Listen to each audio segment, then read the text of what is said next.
Bienvenidos al seminario El Comunicador y la Nueva Cultura Digital de Gobierno en Línea. También lo habíamos bautizado GEL para Comunicadores, ¿cierto? Realizado por la Asociación Comunicas con el apoyo de la Facultad de Comunicaciones de la Universidad de Antioquia. El Comunicador y la Nueva Cultura de Gobierno en Línea. Mi nombre es Antonio Oviedo, soy comunicador egresado de la Universidad de Antioquia. Soy asesor de gobierno en línea, de temas de gobierno abierto, y creo que esta es una oportunidad muy interesante porque detrás de todo el modelo y de toda la normatividad que tiene gobierno en línea está contenida toda una concepción de lo que es o cómo se concibe que funcione las entidades públicas y cómo interactúen con la ciudadanía. Si uno va a ver el decreto, es un decreto muy pequeño, pero detrás de él hay 10.000 elementos contenidos. Quiero entonces, para arrancar, presentar el programa. Me parece que es importante, sobre todo para que nos dé contexto. Dice, la estrategia de gobierno en línea, no sé si saben, gobierno en línea se inició para las entidades territoriales en el año 2008, después apareció un segundo decreto en el año 2012 y el decreto actual entró en vigencia el 1 de enero de 2015.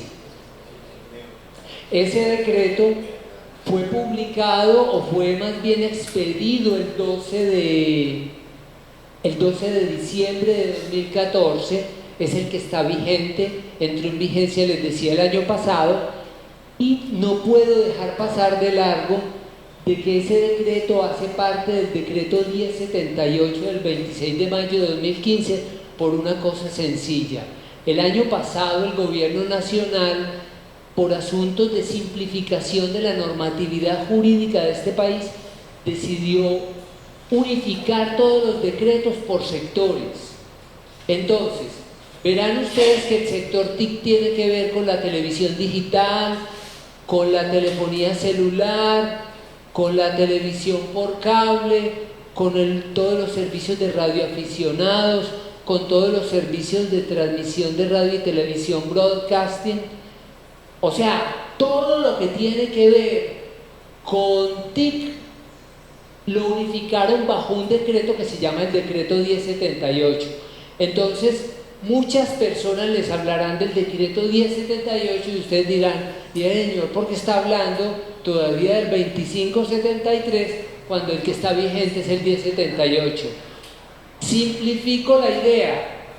Todos los decretos del sector TIC fueron vertidos, digamos, en la misma bolsa que hoy se llama decreto 1078 del 26 de mayo de 2015. Si ustedes me preguntan cuál es como el valor que hay detrás de gobierno en línea y de ese decreto, ahí está compilada, está condensada toda la concepción del Estado colombiano acerca de cómo funcionar las entidades públicas en interacción con la ciudadanía. Eso es de proporciones enormes, porque tiene involucrado incluso aspectos estructurales de las entidades públicas, cómo interactúa las entidades públicas con la ciudadanía,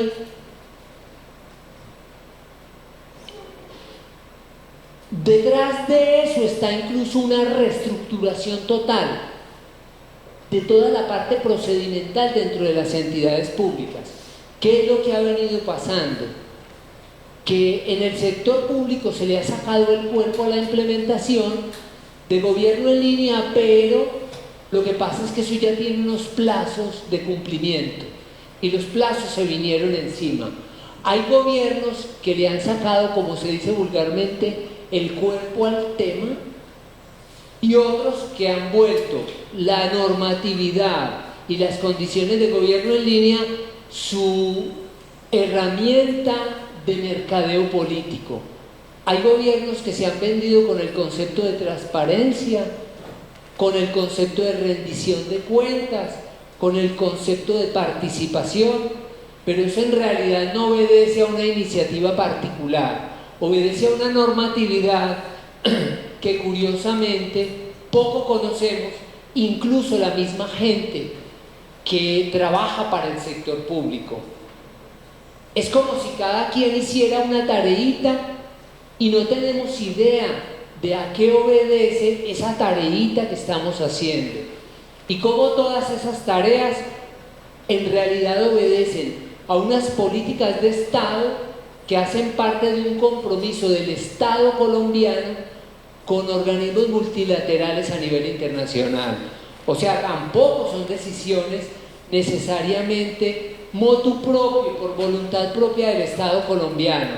Tienen que ver con decisiones que hacen parte de compromisos que ha asumido el Estado colombiano con organismos como la Organización para la Cooperación y el Desarrollo Económico, la OCDE, con organismos como la Organización para la Alianza para el Gobierno Abierto.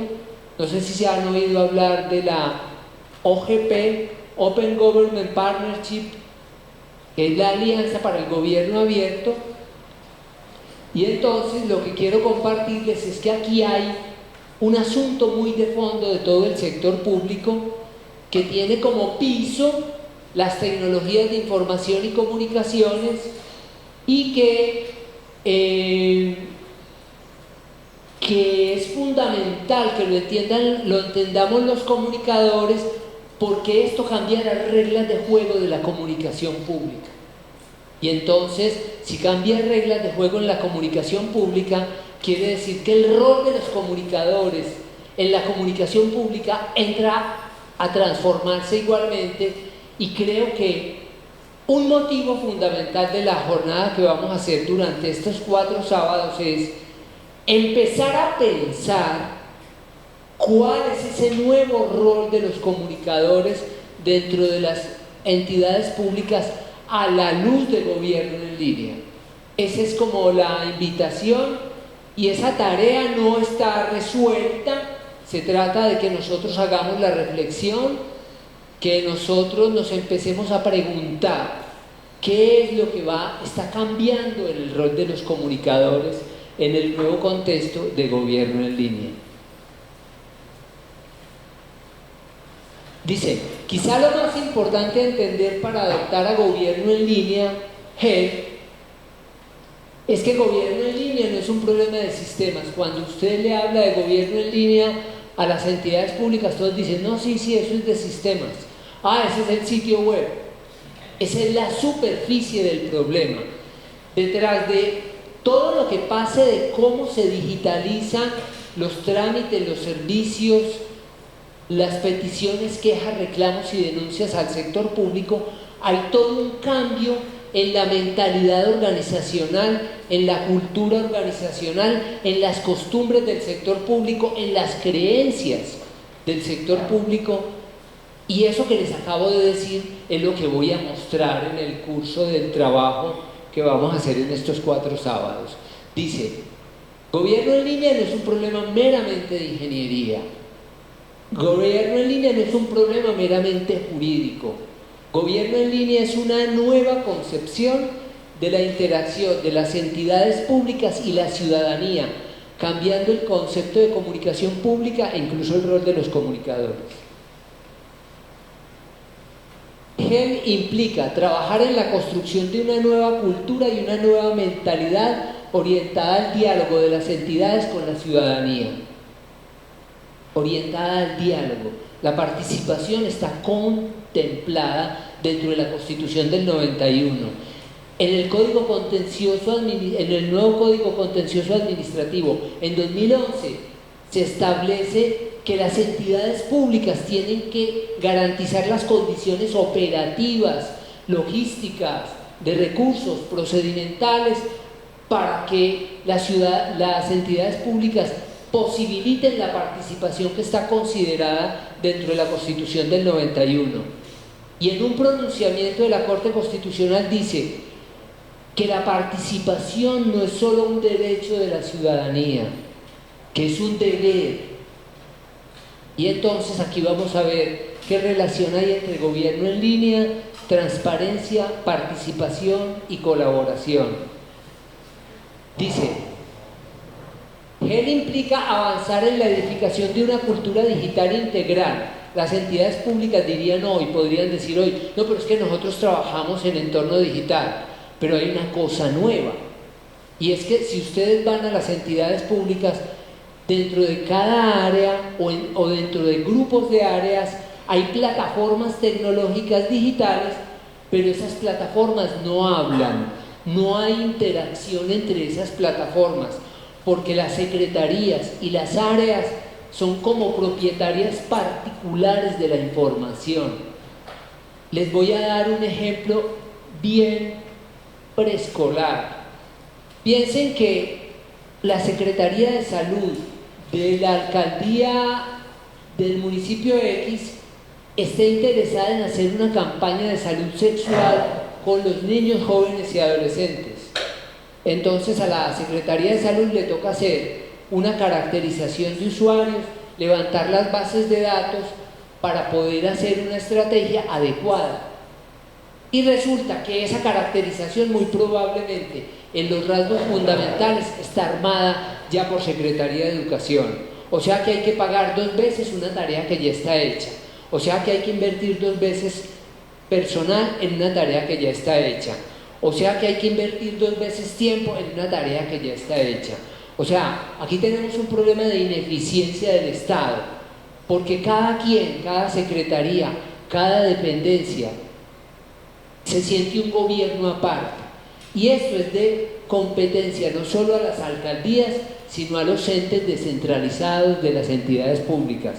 O sea, conocer esto de fondo es fundamental. Si yo trabajo como funcionario dentro de la Universidad de Antioquia, dentro del Politécnico, dentro de cualquiera de las entidades descentralizadas.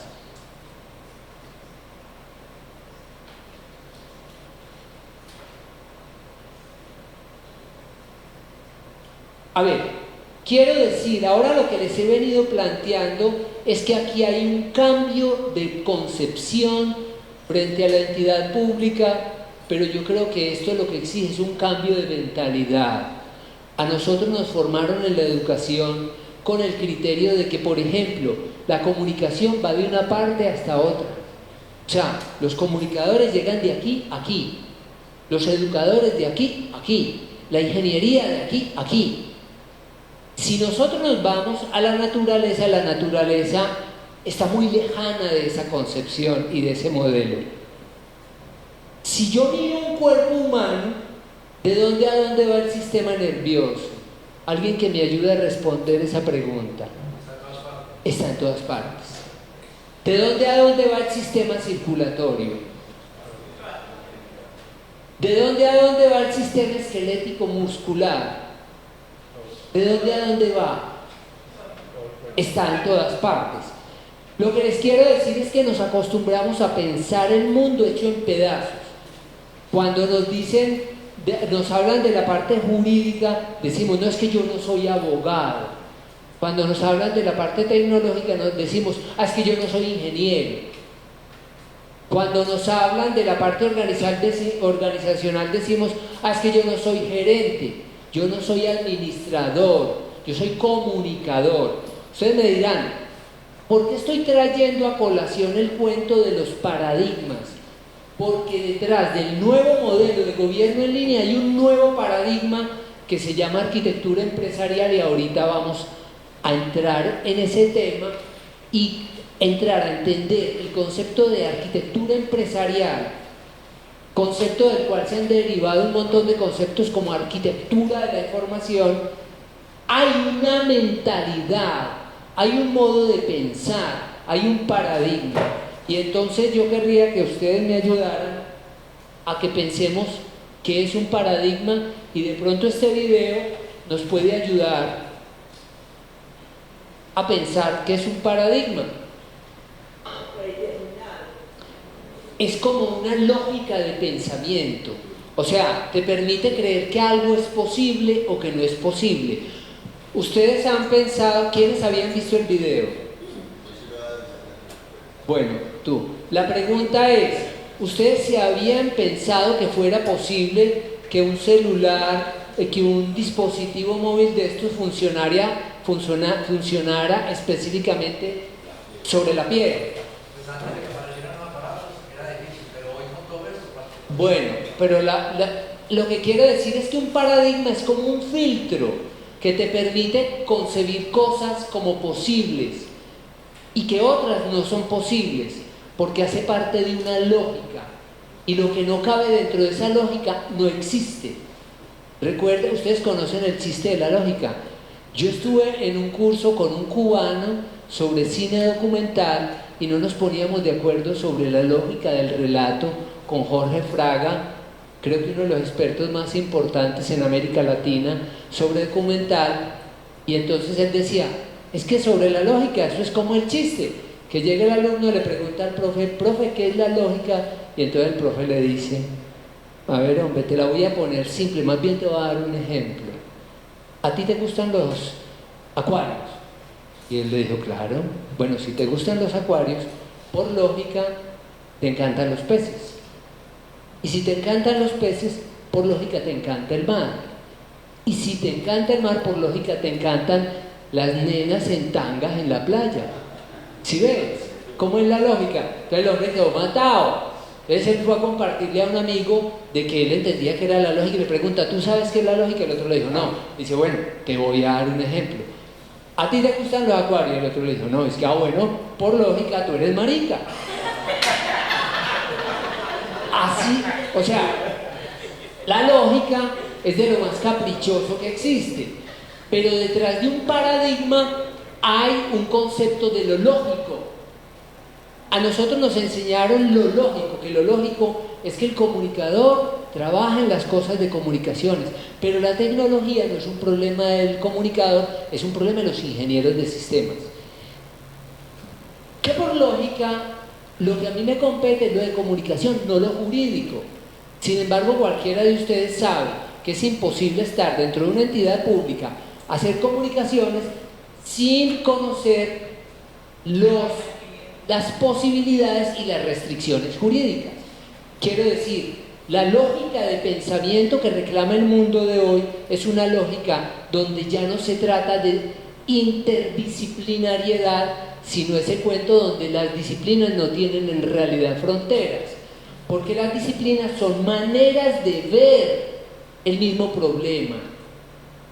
La comunicación es una manera de ver la interacción humana, la misma interacción humana. La educación es una manera de ver la interacción humana. La teoría de la cultura es una manera de ver la interacción humana. No es que un terreno es el del antropólogo y el otro el del comunicador. Esa frontera es ficticia. Es un paradigma mental.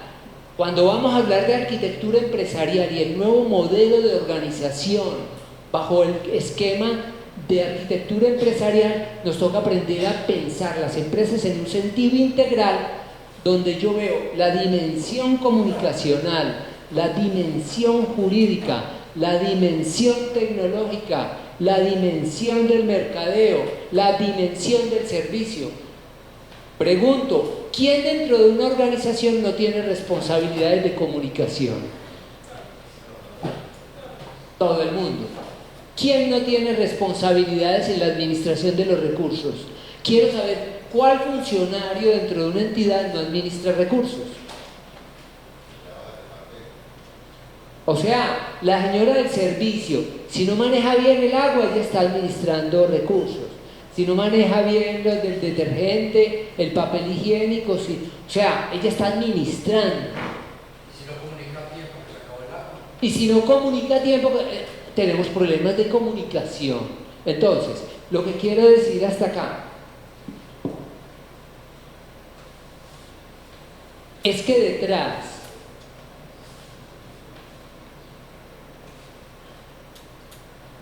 del nuevo concepto de gobierno en línea hay una nueva manera de entender a las organizaciones, y el modelo de arquitectura empresarial uno se pierde con él si uno no rompe el patrón mental con el que viene trabajando, porque solo les doy un indicio. El propósito con gobierno en línea, al integrar la totalidad de las plataformas, es que haya una sola fuente de información dentro de las entidades públicas. O sea, que haya un solo estado. Por ejemplo, en la alcaldía de Medellín hay varios alcaldes. Hay un alcalde que es el dueño de la información de educación y hay un alcalde que es el dueño de la información de salud. No hay una información unificada, integrada, que tenga un canal único, de manera que todo el tiempo se puedan estar tomando decisiones unificadas. Ustedes me dirán, ¿eso para qué sirve? Hay una ley en Colombia que dice que cuando yo entrego un certificado en la Secretaría de Educación, ninguna dependencia de la alcaldía de Medellín me podría volver a pedir ese certificado, porque por interoperabilidad ese certificado debería entrar automáticamente a todas las dependencias. Esa interoperabilidad, que es un concepto de ingeniería, es un asunto de integración de todo el dispositivo de información de la entidad. El modelo de arquitectura empresarial pretende que cuando tú entres un papel a la Secretaría de Educación, a ti no te lo podría pedir ninguna otra dependencia. Es más, la Gobernación de Antioquia no te lo podría pedir. No te lo podría pedir un ministerio porque ya está dentro del sector público. Y eso implica resolver un montón de problemas, que más que ser problemas de tecnología, son problemas de cultura organizacional, de mentalidad. Que los funcionarios públicos entiendan que tiene sentido compartir la información cuando es algo cuidado con demasiado celo. Entonces, no solo se trata de que la información sea compartida al interior de las entidades, sino lo que dice la ley 1712. ¿Quiénes conocen la ley 1712 de 2014? ¿Quiénes han leído la ley de transparencia y de acceso a la información pública nacional? Quiero saber quiénes de ustedes la han leído. Bueno, la ley 1712, imagínense, es la ley de transparencia y de acceso a la información pública nacional. Yo no conozco una herramienta más poderosa para los periodistas en este país que esa. Y lo que me he encontrado es que los periodistas mismos ni la conocen. No entiendo cómo. En una conferencia de una abogada sobre la ley 1712, ella explicaba la ley en 3 palabras. Me pareció muy brillante, eso, un nivel de discernimiento muy teso, digamos. Ella decía, la ley 1712 asegura que toda la información del sector público es pública, salvo la información clasificada, que es el artículo 18, y salvo la información reservada, que es el artículo 19. Ahora no voy a entrar en detalles de eso porque eso es parte del tema de transparencia, pero lo que les quiero decir es que empezar a crear una dinámica de intercambio de información al interior de la entidad pública hace parte de crear una dinámica y una nueva mentalidad del derecho que tiene el ciudadano a tener acceso a la totalidad de la información pública, salvo la información, ¿cuál?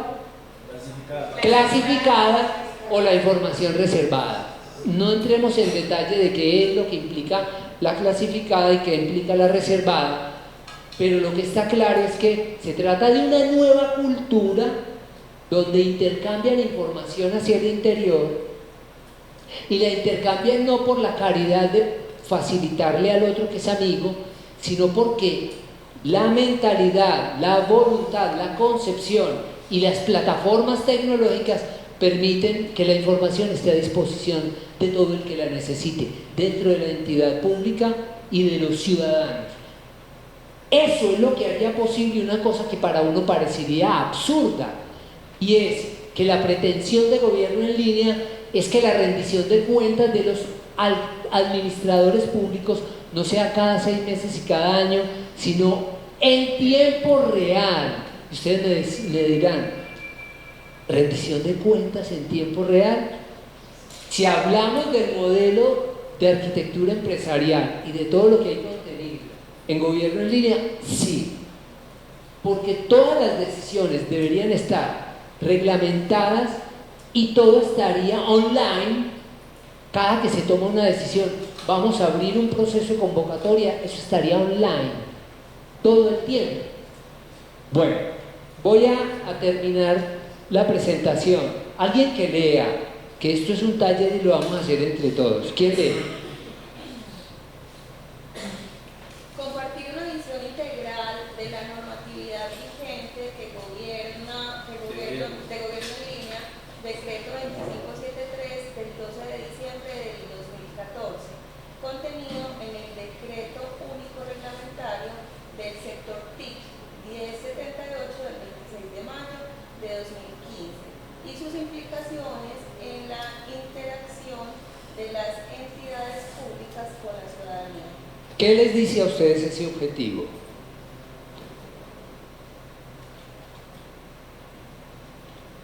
Yo creo que podría pasar como, por ejemplo, decir que se transversalizan los medios simplemente porque se habla de medios de comunicación. No, perdón. No queda lo suficientemente claro, por ejemplo, que haya medios más específicos.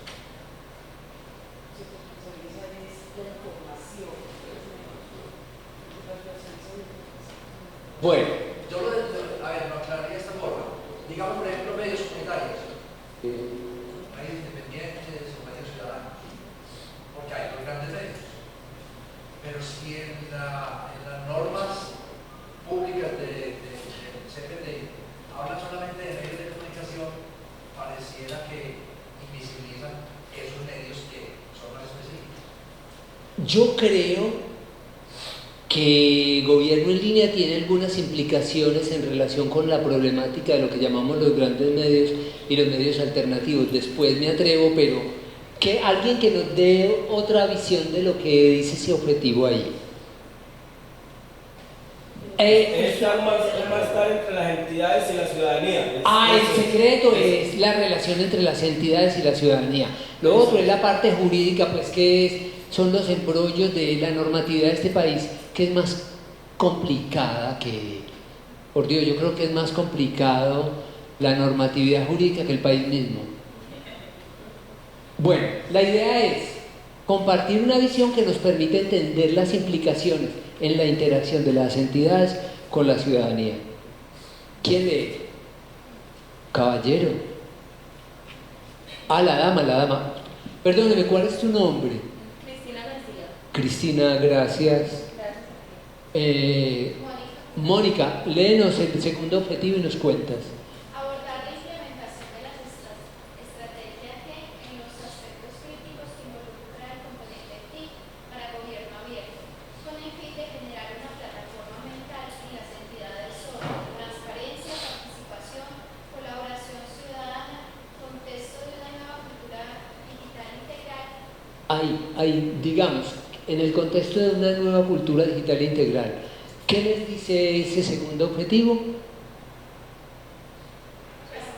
Sobre las temáticas que se deben tener claras para la ciudadanía, la información que el gobierno debe tener a disposición de la ciudadanía en esos 4 líneas. Bueno, listo. La información que el Estado debe tener a disposición de la ciudadanía.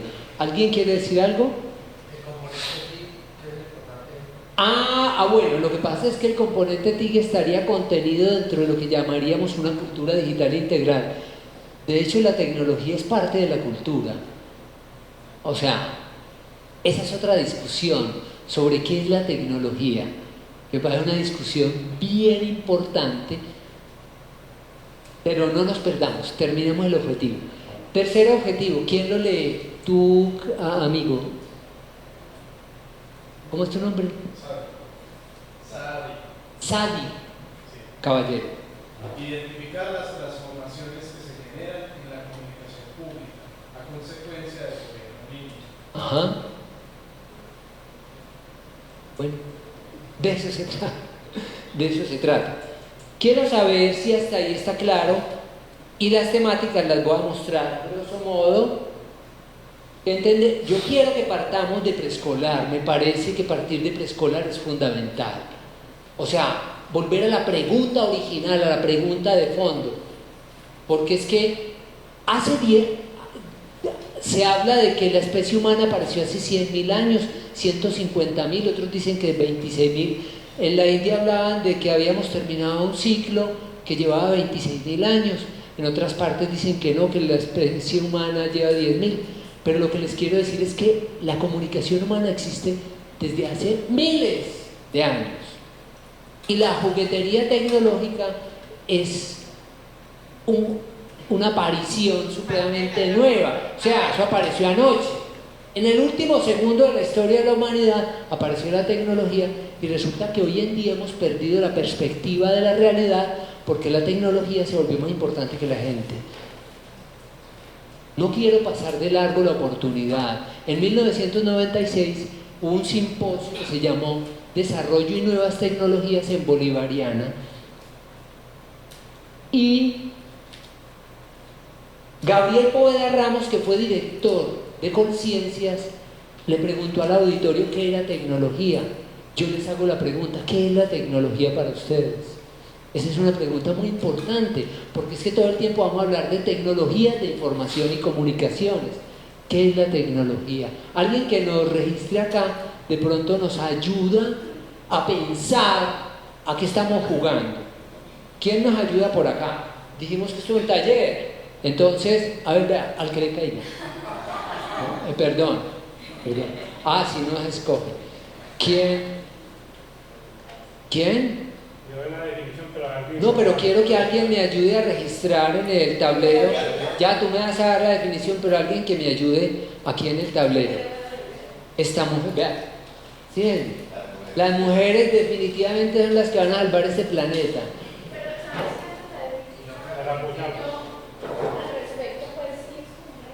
Sí.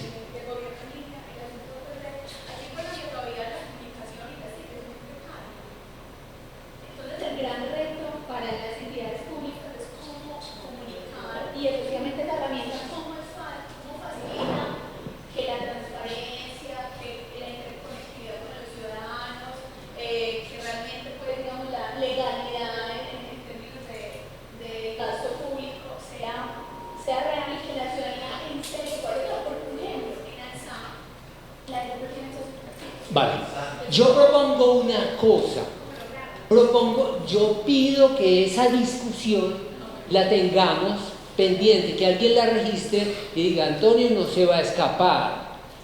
Y quiero que hablemos de eso porque hay una preocupación. Y esa preocupación tiene que ver con que se le haga la inversión a la tecnología. ¿Y por qué se la hace o no se la hace? ¿Por qué se le saca el cuerpo o no se le saca el cuerpo? Yo quiero que esa sea una de las cosas que nos queden como motivo de lo que vamos a hacer en estas 4 jornadas. Esa discusión que ya está... ¿Usted vino a ponerme problema a mí? Bueno, ¿qué hacemos? Ya no hay más remedio, aquí la tenemos. La vamos a tener hasta el final. Ana, quiero que nos registres ideas sobre qué es lo que llaman tecnología. Para ti, ¿qué es tecnología? No, una definición muy chistosa. Una vez en una reunión hicieron la misma pregunta, ¿qué era tecnología? Sí. Y alguien dijo, tecnología es atravesar un tren cuán largo es, por un centro tan congestionado como el centro de Medellín y sin que les toque a nadie. Bueno, por favor, toma nota, pero textual. Bueno, pero si te queda claro. O sea, es el tranvía atravesando la 10ª capa del subsuelo de Medellín. Bueno, puede ser, pero ese es un punto de referencia. ¿Qué es la tecnología para vosotros?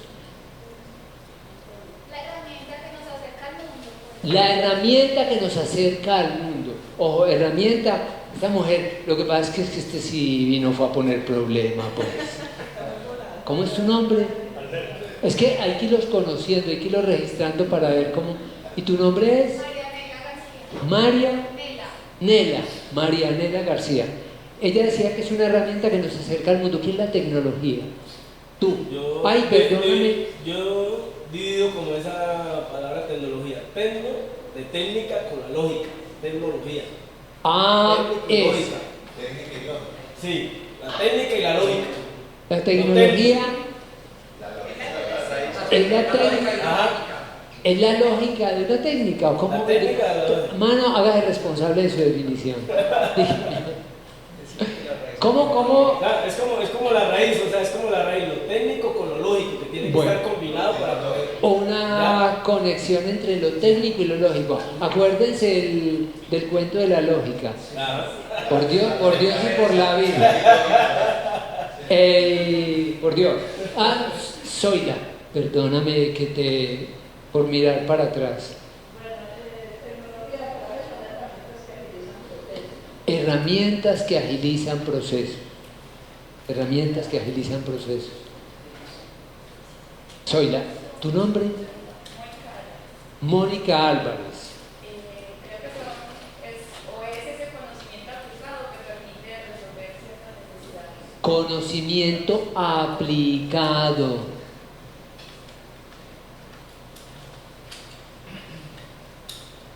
Conocimiento aplicado que nos permite resolver ciertas necesidades. ¿Algún comentario más?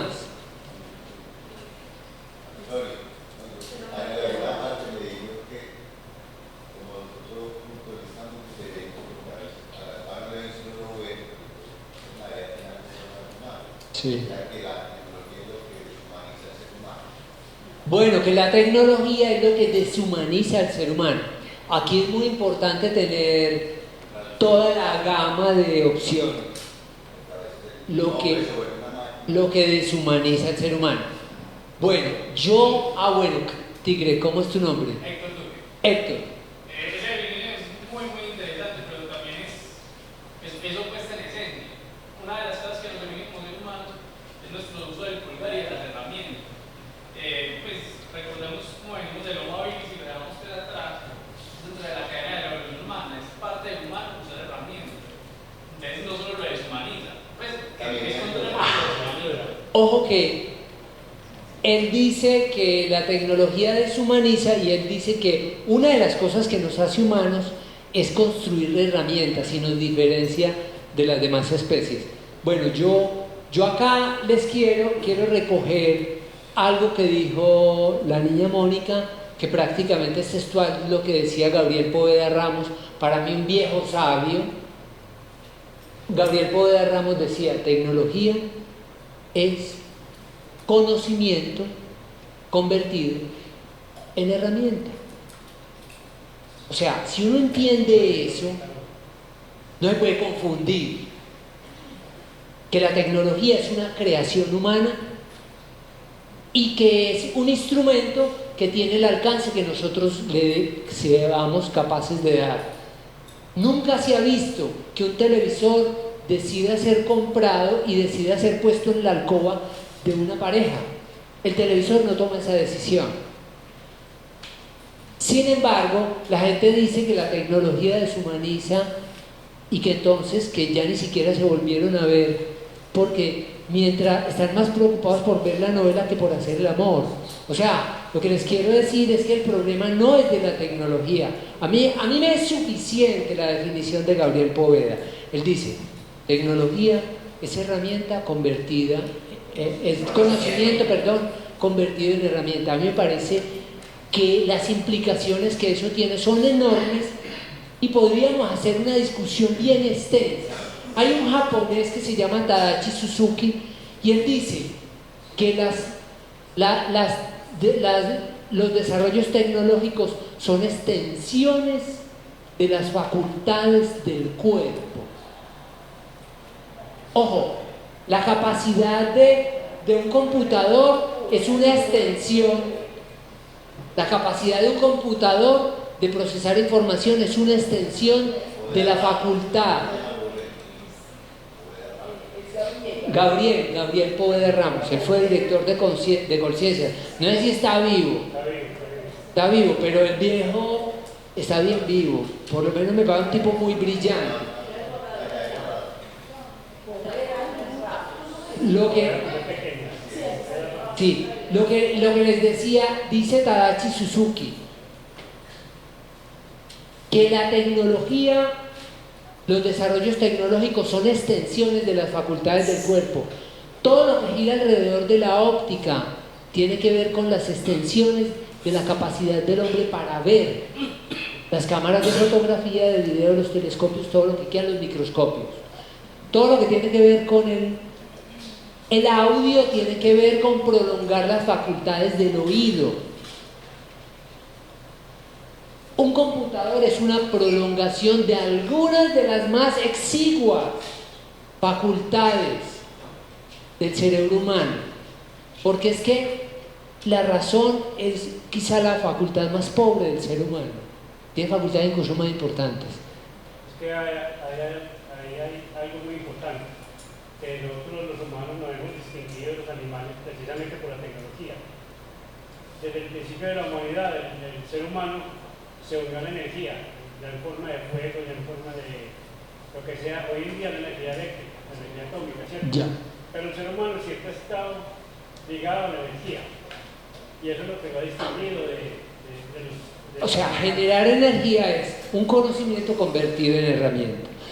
Quiero terminar. Yo quiero simplemente que vean los temas, el nuevo manual de gobierno en línea, origen y concepción del componente TIC para gobierno abierto. Colombia pertenece a la Alianza para el Gobierno Abierto. ¿Eso qué implica? Logro transparencia y sus respectivos criterios. Logro participación y sus respectivos criterios.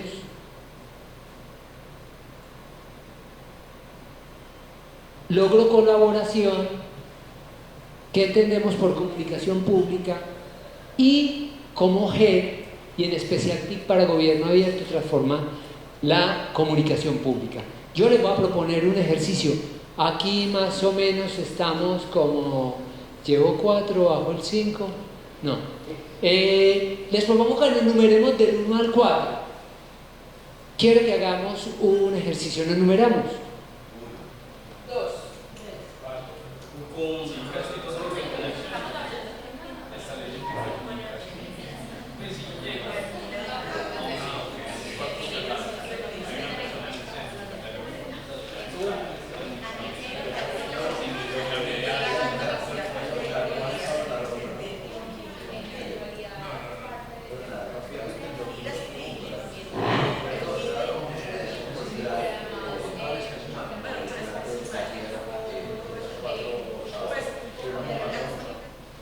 Hay algo fundamental que existe desde que existe la especie, y es el contacto cara a cara. Eso tiene que imprimirle algo distinto a la comunicación. Creo que la aparición de las tecnologías en los procesos de comunicación ha generado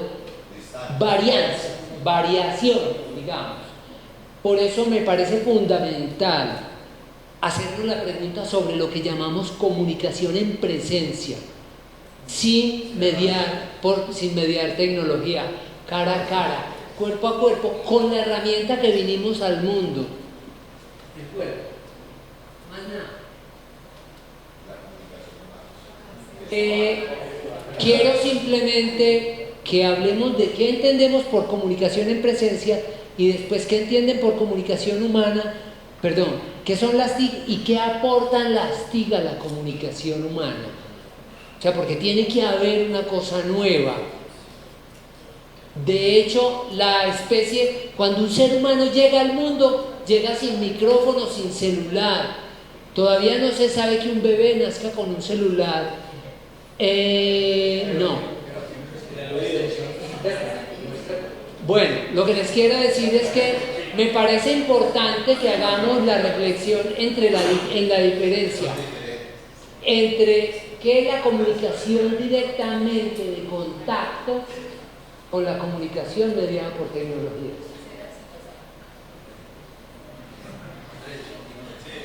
Que a mí me dicen que yo soy casi un criminal porque no uso WhatsApp y desearía nunca usarlo, entre otras.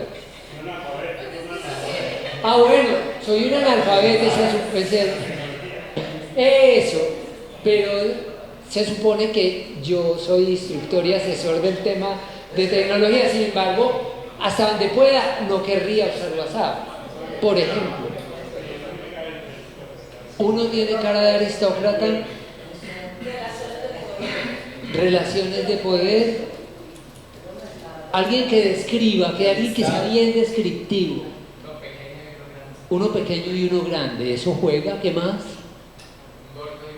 Un gordo y un flaco, uno poderoso y otro no poderoso. ¿Qué detalles? Detalles. Perdón, Zoila. Bueno, hay 3 personas en el primer momento, eso tiene un sentido. ¿Qué dices? El pequeñito no es tan pequeñito, que se siente pues como menor, mira que baja autoestima. La actitud. ¿Cómo va cambiando la actitud? Oiga, ¿me permite? Yo le digo a él que me avance la diapositiva. Alguien que me dé detalles de lo que ve. ¿Cómo? Ahí ya no hay actitud de sumisión. Hay una actitud de sumisión. ¿Qué te hace pensar que no hay actitud de sumisión? Como las expresiones. La alegría, los brillos. La alegría, pero estás haciendo movimientos que el resto no están viendo. Dices que la alegría. Mírenla, por favor.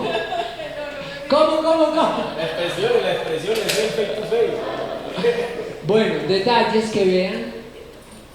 Yo pienso que hay una persona que se siente inferior. Que se siente inferior. Ya. Yo no porque decir que es una persona demasiado prepotente. Otro muy prepotente. El prepotente no escucha al otro. Y el prepotente no escucha al otro. Ella habló de una cosa muy importante que es esencial en la comunicación humana, y es un componente que se llama la relación. Yo quiero que avance. Yo me lo voy a tomar al señor. Avánzate. A ver, la palabra comunicación viene de una raíz latina que es la palabra communis, que significa comunión, acto de compartir. El concepto de comunicación no nació con Shannon, y Shannon nunca pretendió explicar la interacción humana. Nunca. Shannon estaba describiendo un proceso de ingeniería, no un proceso de interacción humana. Quiero decir, resulta muy cómodo el modelo de Shannon, que Jacobson lo adopta para las ciencias sociales en la década del 60, pero es que la humanidad se comunica desde que existe. Y lo que está claro detrás del concepto de comunicación en la raíz etimológica es que la comunicación tiene que ver con compartir una situación, participar de una situación, interactuar con los demás. Y des en cuenta que hay algo que está en el centro. Avanza. Hay algo que está en el centro. Berwister, que es el autor de la teoría de la kinésica, ¿qué es la teoría de la kinésica? Es la teoría del movimiento corporal. Él tiene un libro que se llama El lenguaje de la expresión corporal. Ese señor se dedica a hacer una reflexión de la comunicación desde la perspectiva de cómo interactuamos en el plano de los sentidos. O sea, que el foco de la comunicación es el cuerpo, ni siquiera la palabra. ¿Cómo es tu nombre? Marianela, ¿me permites hacer un ejemplo? Yo quiero usar una misma expresión y ustedes me digan si la comunicación cambia. Tu nombre es Marianela. Yo puedo decir Marianela como es de inteligente, ¿cierto? Yo puedo decir Marianela como es de inteligente. O yo puedo decir Marianela como es de inteligente. Yo estoy diciendo la misma expresión. La estructura lingüística no varía en ningún punto. Sin embargo, la comunicación cambia. Ojo, la proxémica, imagínense, Marianela como es de inteligente.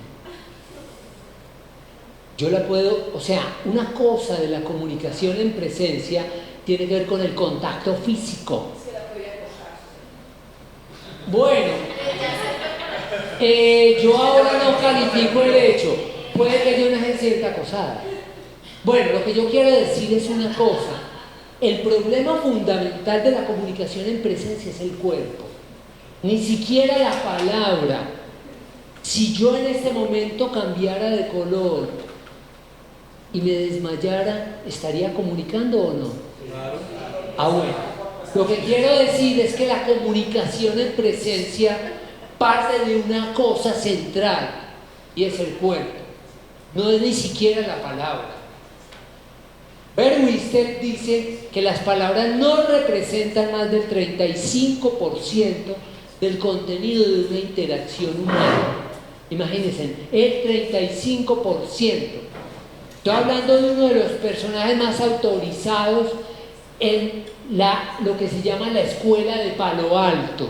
Palo Alto es en California, se creó una escuela muy curiosa porque casi ninguno de ellos logró tener la oportunidad de trabajar con el otro, pero todos coinciden en ciertas premisas acerca de la comprensión de la comunicación. Y cuando hablan de la comunicación, hablan de la comunicación como una interacción que tiene dos aspectos. Un aspecto que concierne a la información y otro que compete a la relación. Por eso quise destacar la palabra relación que ella destacó allá. Yo puedo llegar, asistir a una entrevista virtual vía Skype o Hangout y entonces yo mostrarme muy seguro, pero cuando yo llego al escenario, el solo lugar de la entrevista puede ser motivo para que yo me bloquee del todo. Quiero decir, el solo espacio es una variante de comunicación poderosísima que se vuelve irrelevante en el entorno de una interacción presencial virtual. Yo entrené un ingeniero en Miami vía Skype para enfrentar una entrevista a propósito de un proceso de selección en la despedida de gente en Estados Unidos hace 5 años de las empresas. Me pidieron, un directivo de una empresa me dijo: Antonio, mi hijo está en Estados Unidos, es ingeniero, tiene una entrevista, él se bloquea, ayúdame.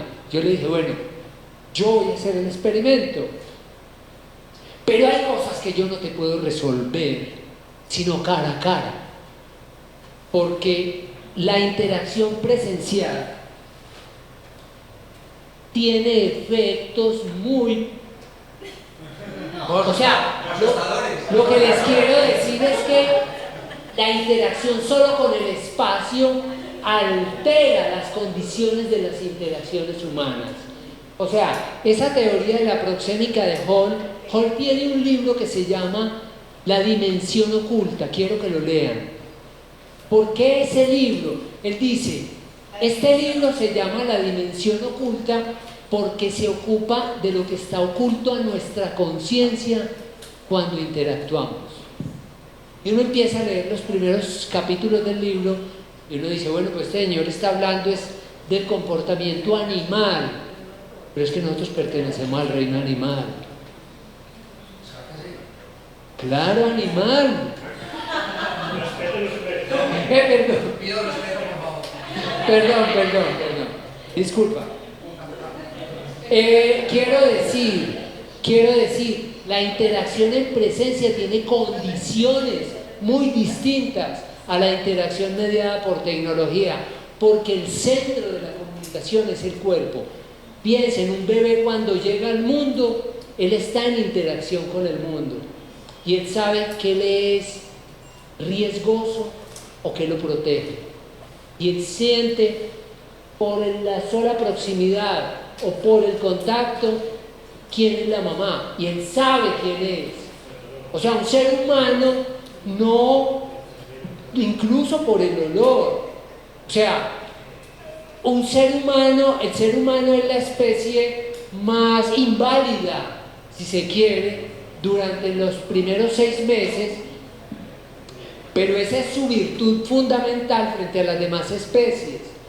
porque el ser humano aprende por la experiencia individual, las demás especies aprenden por la experiencia de la especie. O sea, un potrillo tiene montado en el sistema nervioso central sus patrones básicos de comportamiento.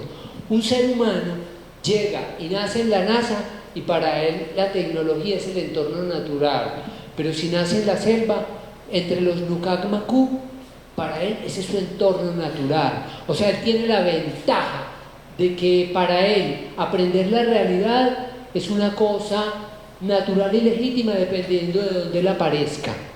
O sea, él tiene el disco duro, lo tiene en buena parte, no en todo, limpio y a disposición, aunque viene una parte de información hereditaria, pero él tiene un margen muy grande que no tienen las demás especies. Esta especie tiene la virtud de tener la capacidad de extender el aprendizaje hasta límites que las demás especies no pueden hacerlo. O sea, traigo a colación esto es porque el fundamento de la comunicación en presencia es el cuerpo. Les quería aludir que este modelo no es una invención mía. Hay investigadores por cantidades, simplemente les traigo a colación. Hall tiene un libro que se llama La dimensión oculta. Chaplin es un psiquiatra, con Alice Chaplin escribe un libro que se llama El lenguaje del cuerpo y el orden social, excelente libro. Ekman y Friesen son psicólogos, escriben una teoría sobre la gestualidad como lenguaje icónico. Hay un libro que se llama La comunicación no verbal, el cuerpo y el entorno. Es una compilación de las investigaciones más representativas sobre la comunicación y el cuerpo. Pasemos, avanza.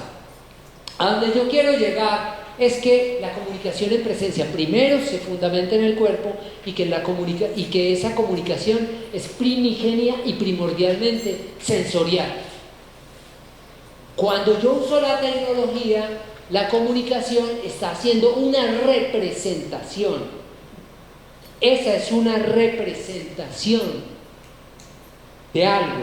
Ese no es un telégrafo, esa es una representación. Cuando yo me enamoro de alguien, los amores virtuales tienen una virtud, y es que son profundamente excitantes porque uno se enamora del imaginario de uno.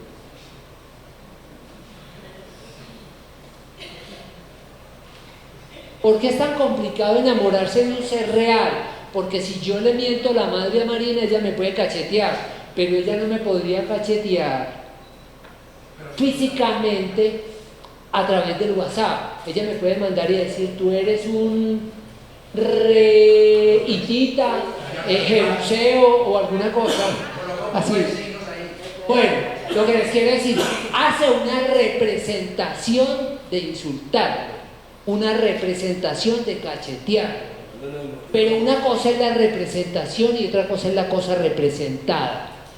Es distinto la palabra luna a la luna real, al asteroide o al astro.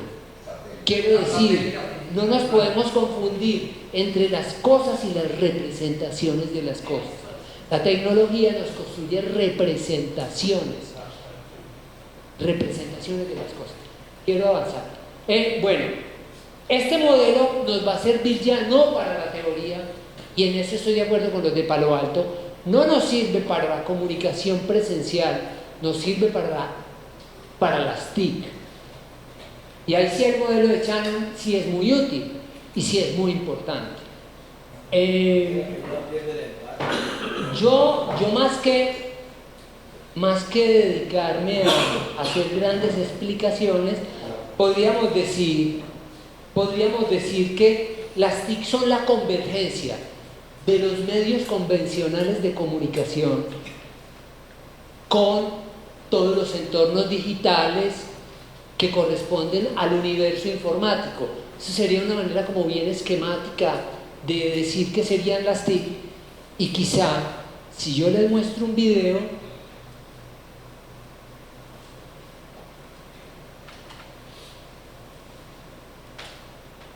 o sea, y hay una propiedad que mencionaron todos los grupos, y es que las tecnologías de información y comunicaciones tienen una virtud y es que nos permiten interactuar más allá de los obstáculos de espacio y tiempo. Che, eso es primordial. Aquí dice, decreto número 2573 del 12 de diciembre de 2014.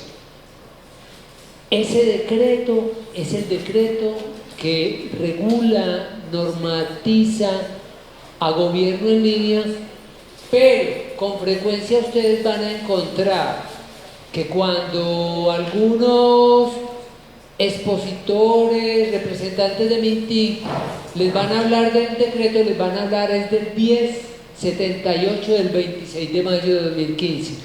Esa observación la hice al principio. Lo que pasa es que si ustedes abren el decreto 1078, les toca recorrer hasta la hoja 134 para empezar a ver lo que tiene que ver con gobierno en línea. 134. O sea, está entre la 134 y la 141. Entonces usted se pone a recorrer ese decreto y eso es un infierno. Yo por eso me baso en el 2573, porque el último lo que hizo fue renumerar los artículos de acuerdo con la secuencia en la que iban en la página 134.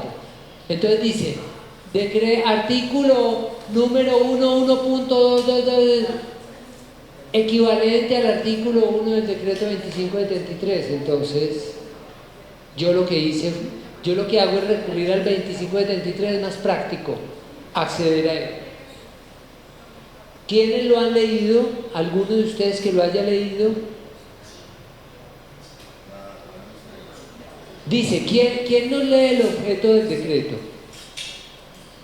Definir los lineamientos, instrumentos y plazos de la estrategia de gobierno en línea para garantizar el máximo aprovechamiento de las tecnologías de la información y las comunicaciones con el fin de contribuir con la construcción de un Estado abierto, más eficiente, más transparente y más participativo y que preste mejores servicios con la colaboración de toda la sociedad.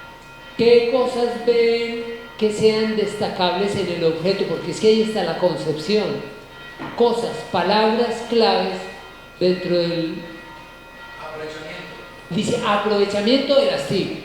O sea que el fondo tiene que ver con la utilización de las TIC para potenciar la gestión de las entidades públicas. Estado abierto, más eficiente, más Ojo, participativo. Estado abierto. Colombia pertenece a la Alianza para el Gobierno Abierto, Open Government Partnership. Quiere decir que Colombia, como miembro de ese organismo, tiene unos compromisos, unas responsabilidades en materia de gobierno abierto para poder seguir siendo miembro. Cuando un país entra a la Alianza para el Gobierno Abierto, tiene unos compromisos que cumplir. Es más, Colombia tiene un plan de acción de gobierno abierto. Es el segundo plan de acción desde el momento en que entró a gobierno abierto. Luego vamos a hablar de qué es gobierno abierto, pero lo que están diciendo es un Estado abierto. Venimos de un Estado donde las decisiones se tomaban a puerta cerrada. Me gano las elecciones, reparto las secretarías. Cada secretaría es un segmento, es una tienda aparte, cada quien distribuye su fortín entre su gente, eso es a puerta cerrada. El cuento de la transparencia aquí no va, el cuento de la participación hay que evitarlo, porque eso lo que nos pone es un problema. O muchos convocan a la participación para hacer el acto social de la participación, pero ya tienen armado todo lo que van a hacer. Yo pertenecí con un sujeto que hay acá al Consejo Consultivo Comunal de la Comuna 10 y nos tocó vivir qué eran esas decisiones en ese consejo. Era una cosa muy complicada porque los funcionarios públicos ya llegan con cosas armadas. pero es que no saben que el problema de la participación es como un virus que se inocula y él ya se vuelve incontrolable. Vos decís, no, eso es una bobería. La gente se acostumbra a la participación y la gente cada vez pide más. Y la gente, en la medida en que vaya conociendo cuáles son los derechos de participación, la gente irá ensanchando espacios. Cuando la gente conoce en propiedad y en profundidad la ley de transparencia, usted le podría hacer un daño a un alcalde denunciándolo ante la Procuraduría porque no está cumpliendo los mínimos de información que deben publicar de una alcaldía X. Y lo podrían meter en serios problemas porque estaban violando la ley de transparencia. La ley de transparencia es una ley estatutaria, es de alto nivel, de alta jerarquía, o sea, es una ley de las leyes prioritarias. Sin embargo, muchos de los alcaldes no las cumplen, muchas de las entidades públicas no las cumplen, y les cuento, muchas de las entidades privadas con función pública, por el hecho de tener función pública, están obligadas a cumplir la ley de transparencia. Si uno lee quiénes son los sujetos obligados, dice las entidades privadas con función pública o quien administre fondos públicos, así sea un privado o así sea una persona natural. Por ejemplo, ¿cuál es las universidades privadas cumplen función pública porque la educación es un servicio público. Las EPS, que son privadas, cumplen función pública y son privadas. La Cámara de Comercio. La Cámara de Comercio es una entidad privada con función pública. Las cajas de compensación, por el hecho de manejar fondos públicos, pero ellas son entidades privadas, pero con función pública. Tienen obligación de cumplir la ley de transparencia. Quiero decir que lo que pasa es que el sector educativo no ha hecho la labor, por ejemplo, esta labor de divulgación, esta labor de difusión. En la misma ley de transparencia dice que las entidades públicas deberían crear en alguna asignatura un espacio para que se divulgue la ley de transparencia. Esa ley es poderosísima, importantísima. Después vamos a hablar, ese tema es un tema que tenemos aquí. Aquí dice un Estado abierto, más transparente, más participativo y más eficiente y que preste mejores servicios con la colaboración. El concepto de colaboración y participación lo vamos a diferenciar cuando hablemos de gobierno abierto, qué es lo que diferencia los dos conceptos y cuál es la riqueza de eso. Hasta ahí está la concepción. Pero hay algo muy importante, que es que está pidiendo que es como toda la sociedad, no se está esperando que sea simplemente los entes, los que son nombrados allá. Bueno, él está mencionando una cosa que yo quería ignorar, perdón, que se me pasa de largo. Algo de lo que está contenido en el nuevo Código Contencioso Administrativo de 2011 es que se tienen que crear las condiciones para que en los procesos de planeación de las entidades intervenga la ciudadanía. Lo que pasa es que como estamos en un proceso de transición, las entidades abren los márgenes de participación hasta donde ellas quieren, pero esos márgenes de participación se tienen que ir ensanchando. Algunos dicen, no venga, participen aquí que de todas maneras no vamos a incluir nada de lo que ustedes digan. Pero lo que pasa es que eso es parte de un virus. La participación es un virus. Para mí eso es, inocula el virus y él trabajará solo. Creo que aquí de lo que se trata entonces es de que participe la ciudadanía en los procesos de planeación, de normatividad, de la fijación de políticas de las entidades públicas. La Universidad de Antioquia debería trabajar los procesos de planeación con sus públicos, los procesos de normatividad con sus públicos, la fijación de políticas con sus públicos de interés.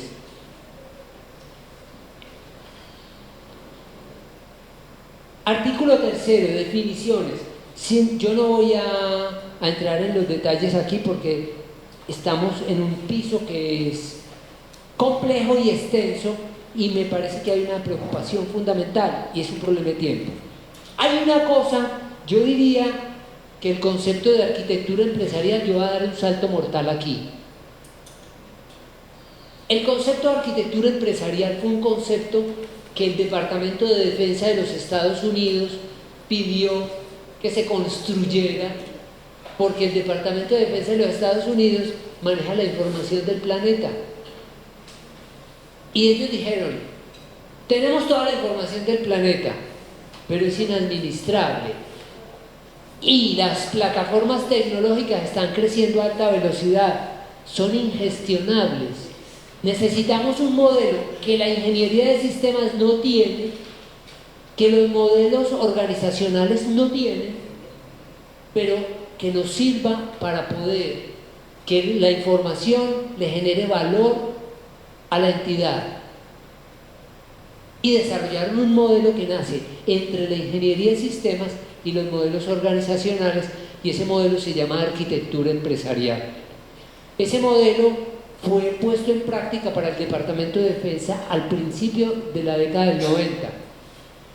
Y como fue tan eficiente, el Congreso de los Estados Unidos decidió que todas las entidades gubernamentales de los Estados Unidos adoptaran el modelo de arquitectura empresarial porque ese modelo permite tener un manejo integral de la información, un manejo integral de la tecnología y un manejo integral de toda la estrategia misional de la entidad.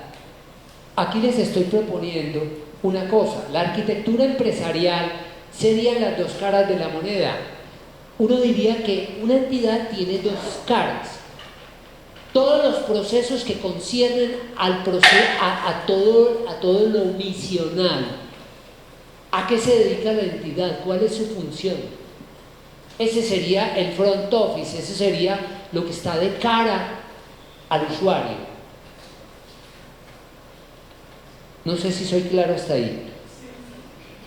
Y el back office es todo lo que hay detrás que se tiene que procesar y armar para que lo misional pueda ocurrir soportado en tecnologías de información. La arquitectura empresarial es todo el modelo organizacional que permite que sobre plataformas de TI yo pueda cumplir mi propósito misional.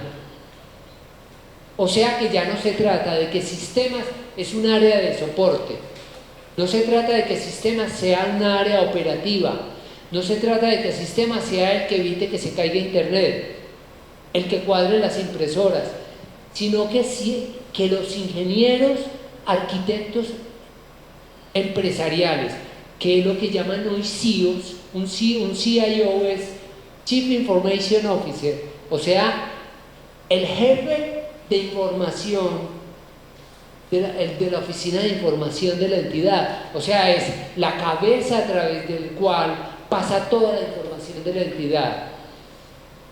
Y él se vuelve no un operativo, sino un estratega de la entidad, porque es el que es capaz de visionar cómo la tecnología posibilita el cumplimiento de la visión de la entidad, cómo la tecnología posibilita el cumplimiento de la misión, cómo la tecnología es el soporte de la estrategia. Si ustedes miraran los lineamientos del decreto, a ver, el decreto es muy breve, pero detrás del decreto hay manual, hay lineamientos, hay mapa de ruta, hay un montón de herramientas y empieza uno a mirar cada pieza y entonces eso es un laberinto. Les recomiendo que se metan al sitio de gobierno en línea. Yo, de manera muy respetuosa, me atrevería a decir que el sitio de gobierno en línea tiene problemas de arquitectura de información, porque el sitio es muy complejo en su estructura y en su navegabilidad. Y yo no soy ingeniero, pero lo que les quiero decir es que es un laberinto moverse por ese sitio. Es un laberinto, yo no sé la gente cómo logra entender ese ajedrez. Yo me he leído los documentos, los manuales, los catálogos, las guías por fuera, en PDF, porque uno empieza a navegar eso, y por lo menos para mí, que de pronto soy muy cuadriculado, no soy capaz de entenderlo. Y he hablado con muchos ingenieros y mucha gente que tiene que ver con el tema de gobierno en línea, me dicen, el laberinto. Yo creo que es un laberinto. Yo voy a mostrar de pronto el sitio, por aquí debo tener por allá adelante este sitio. Este sitio se llama estrategia.gobiernoenlinea.gov.co.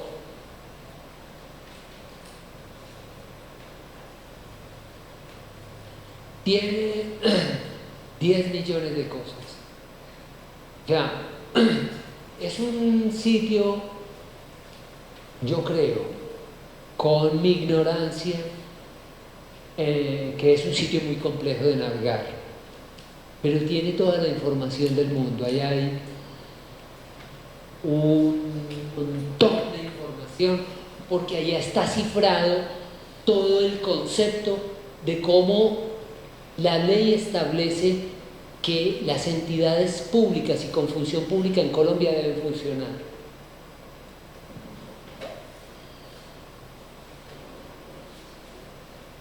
A mí en realidad, ¿yo cómo vine a dar a esto? A mí un día me invitaron a dar unos talleres sobre gestión del cambio, cultura digital, y terminé montado en este carro. Pero detrás de esto hay parte jurídica, parte tecnológica, parte comunicacional. Es atravesado comunicacionalmente todo, en tecnología todo, en lo jurídico todo. Me voy para atrás y dice, dejémoslo acá, en que se trata de dos caras. Ustedes me dirán, ¿algún detalle? Digamos que el primer círculo es la arquitectura misional, que es lo que usualmente tiene una entidad, tiene un direccionamiento estratégico, tiene una misión, visión, políticas, todo lo que ustedes conocen. Los procesos, pero detrás de eso hay una arquitectura de TI, y esa arquitectura de TI tiene, el primer aro dice arquitectura de la información. Lo primero es cómo tiene concebida la entidad su arquitectura de información. El aro que está detrás tiene que ver con la arquitectura de los sistemas de información. O sea, cómo esa información ya está aplicada, por ejemplo, para automatización de servicios, automatización de trámites, integración de peticiones, quejas, reclamos, denuncias. Entonces habría la arquitectura de información tiene una arquitectura de información, una arquitectura de sistemas de información y una arquitectura de servicios tecnológicos. No me voy a meter allá, por lo menos quiero referirlo, porque estamos hablando de una cosa que requiere tiempo, que nos entendamos. Hasta ahí yo lo que quiero decir es, la idea de este modelo es cómo yo puedo mirar la entidad desde la perspectiva tecnológica, desde la perspectiva misional, desde la perspectiva comunicacional, pero aquí yo no puedo decir que este es el área de comunicación, este es el área, esto está manejado bajo un concepto distinto. Muchas de las empresas del sector privado trabajan bajo el modelo de arquitectura empresarial porque es un modelo muy eficiente, porque integra la totalidad de la información de la entidad, porque allá no hay propietarios exclusivos de la información. La información está al servicio de la alta dirección. La información está, por ejemplo, bajo un modelo de estos, un alcalde se sienta y él puede hacerle seguimiento a la ejecución de la contratación, a la ejecución de los presupuestos. Desde su puesto, él tiene como tener seguimiento a el plan de acción, porque la información está unificada, centralizada, coordinada, y la idea es que esa interoperabilidad que llaman los ingenieros exista no solo al interior de una entidad, sino entre las entidades del Estado. Piensen las ventajas que tendría para la gobernación de Antioquia poder tener información en tiempo real de las decisiones que en materia de salud están tomando los 125 municipios. Piensen qué pasa que la gobernación tenga información en tiempo real de lo que está pasando en materia de educación, ya sea en los procesos de alfabetización, ya sea en las coberturas de la educación básica, en las coberturas de la educación superior. Esa información, piensen que este país con el posconflicto necesita información clara y actualizada para los reinsertados, para el cuento de la vaina de tierras, ¿cómo se llama? Restitución de tierras. No me ría, Cristina, no se ríe, se burla de mí. Esa Cristina no me deja. Me la tiene montada, me la tiene montada. Le perdí el respeto, hermano. Bueno, pero lo que les quiero decir es que cuando una entidad tiene centralizada toda su información, tiene la posibilidad de no hacer reprocesos, de no pagar 2, 3, 4, 5 veces por la adquisición de una misma información. ¿Recuerdan el ejemplo que les di de la Secretaría de Salud, con la Secretaría de Educación, con el Instituto de Recreación y Deportes? O sea, es que la información no es de propiedad de los funcionarios, la información es del público. Y se supone que por ley de transparencia debería estar en el sitio web a disposición de la ciudadanía. Les voy a adelantar una cosa. ¿Conocen sobre Open Data, datos abiertos? Sí, datos abiertos es el tesoro más grande, o uno de los tesoros más grandes que hay en el mundo hoy. En una conferencia que hubo en Cities for Life el año pasado, hubo una conferencia de un experto en datos abiertos. Decía que el PIB de Estados Unidos subió 2 puntos solo porque se utilizó información de datos abiertos suministradas por las entidades públicas. 2 puntos del PIB es más dinero que el presupuesto entero de este país. Solo por emprendimientos desarrollados con Open Data, solo por nuevas empresas, nuevos negocios, nuevos aplicativos que los privados, los particulares podrían proponerle al sector público y decirle: vea, construí un aplicativo para facilitar la coordinación del sector salud y que la gente pueda conseguir la cita desde el celular sin tener que llamar a que le digan que no hay agenda. ¿Sí me entiende? Y la idea es que los datos abiertos tienen que estar en formatos estándar, reutilizables, de manera que cualquier particular entre a datos.gov.co, que es el portal grande de Colombia, y pueda desarrollar un aplicativo sin pedirle permiso a nadie. Si yo no tengo que ser amigo del gobernador, ni amigo del alcalde, ni amigo del sistema de la alcaldía de Medellín. Eso tiene que estar a disposición, lo dice la ley. Literal H del artículo 11. Les cuento que casi que me he aprendido esa ley por fuerza, de tener que entrar a consejos de gobierno a donde ellos dicen: oye, ¿para qué vamos a hablar de eso?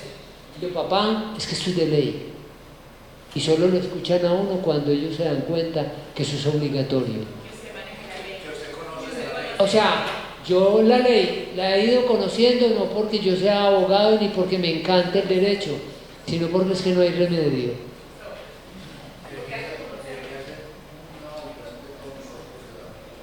Bueno, hasta ahí quiero decir, sí, por lo menos hay una imagen de lo que es arquitectura empresarial. Yo hasta ahí no pretendo que ustedes digan: uy, Antonio nos dio un curso de arquitectura empresarial. Creo que es un tema que hay que masticarlo. Me voy a devolver un poquitico. Habla del marco de referencia de arquitectura empresarial para la gestión de tecnologías de información.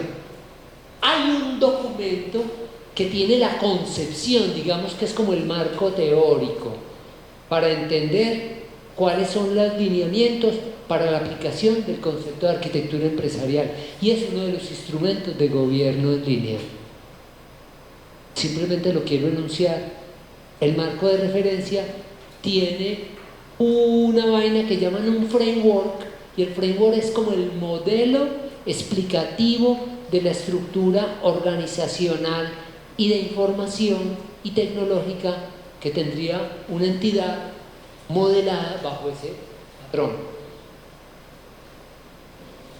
Simplemente dejemos la alusión. Ustedes entran al sitio que les mencioné de gobierno en línea y ahí están todos los documentos. Está todo el discurso de qué es la arquitectura empresarial, hay un documento, el marco de referencia, salto, y viene el manual de gobierno en línea con sus componentes. Aquí simplemente quiero que alguien me lea los títulos. TIC para servicios. Bueno. TIC para servicios. TIC para el gobierno abierto y TIC para la gestión y seguridad y privacidad de la información. O sea, esos son los 4 componentes de gobierno en línea. Yo voy a abusar de ti. Lee el sentido de cada uno y ahorita lo voy a explicar, pero léelo. Lee el primero.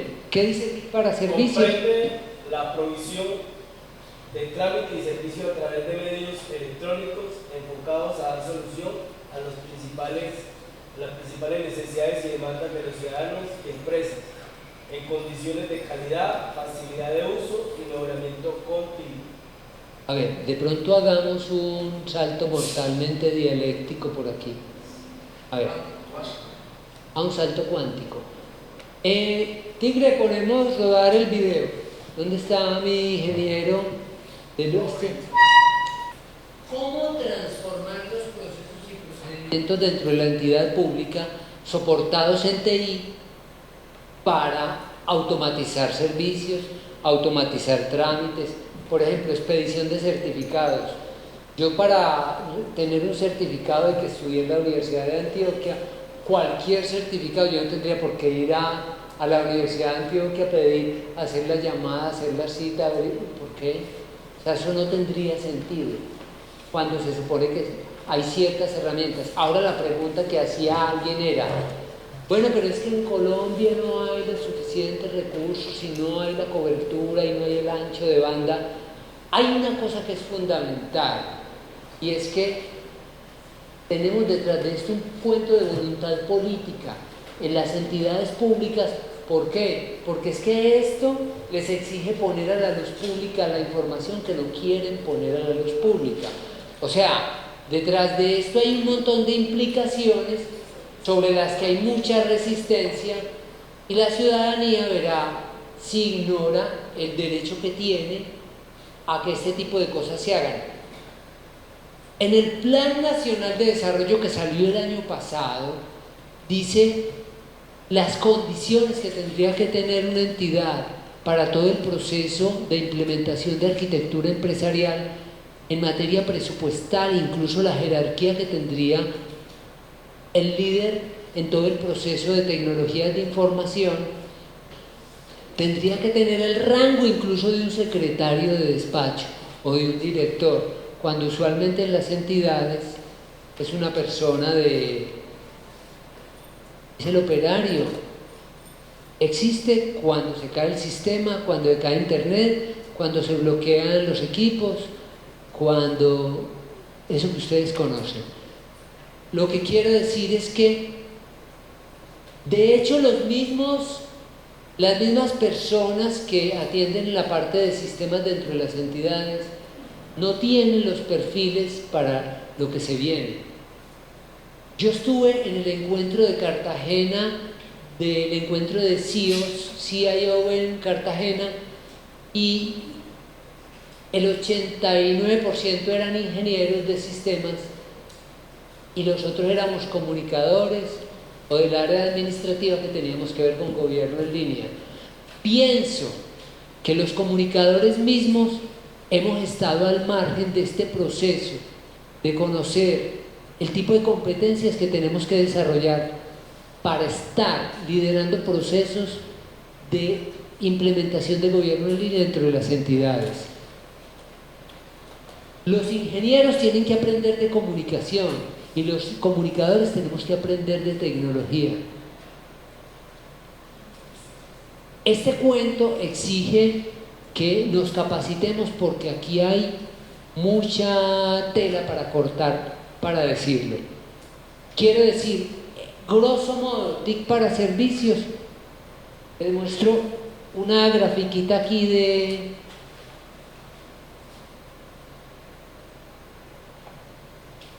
TIC para servicios. Un ejemplo de lo que le dicen los certificados que me manejan en línea es el SENA, que le da, se mete, le da su número de cédula y donde usted esté, va a su certificado. ¿El certificado de qué? Del SENA. Se acabó ese misterio. Usted llega y le da su cédula. Que bueno, que no me lo han mandado, como así, es que no hay que mandar nada. Hay un código de barras que identifica,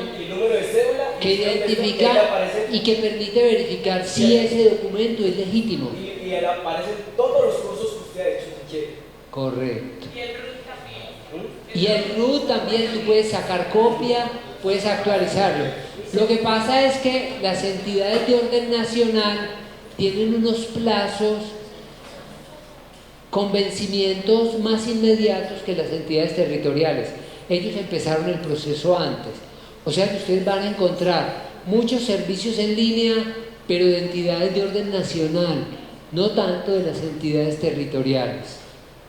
Bueno, ya. Yo quedé aterrado, por ejemplo, en Ecuador, satelitalmente, mantener una, ¿cómo le llaman? Escaleras, una chiva, islámica, la mandé para Nueva York, que fue desde Santo Domingo hasta Guayaquil, y fui allá a la empresa de Australia, y me dijeron, mire, la satelitalmente iba, el recorrido se iba viendo, y volví al otro día y me dijeron, la devolvieron de Guayaquil otra vez para Santo Domingo porque era una de las que pensaba que era de colombianos. Bueno, lo que quiero decir es que, primero, seguro hay limitaciones presupuestales, pero usted se mete a cualquier alcaldía y la dificultad está en que, primero, los alcaldes no saben cuál es el alcance que tienen, y si lo saben, algunos no quieren. Quiero contarles algo, me voy para atrás. Dijimos, artículo 5 tiene los componentes. Artículo 6, instrumentos, manual de gobierno en línea, marco de referencia de arquitectura empresarial para la gestión de tecnologías. Sigamos. Miren lo que trae el artículo 7. ¿Quién lo lee? Responsable de coordinar la implementación de la estrategia de gobierno en línea en los sujetos obligados.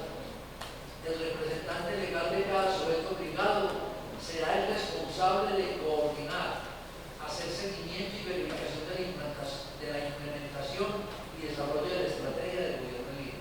Imagínense que en el anterior decreto el responsable usualmente era el que la entidad nombrara líder de GEL, que en algunas entidades son comunicadores, en otras son ingenieros de sistemas o tecnólogos de sistemas o técnicos de sistemas o alguien que es el que se atreve en el pueblo a usar internet.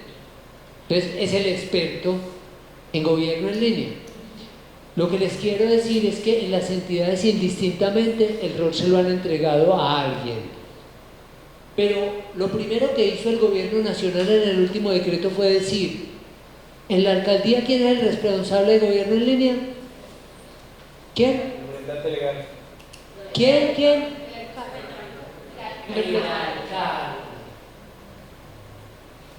Piensen que antes el alcalde decía, aquí no venimos cumpliendo gobierno en línea, echen el comunicador que no sirve. Ahora, si no cumplen gobierno en línea, ¿tienen que echar a quién? Al alcalde.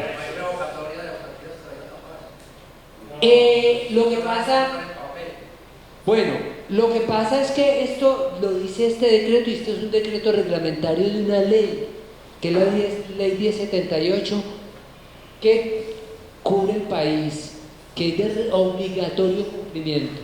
Y ahora vean otra cosa, artículo 8. ¿Quién lee?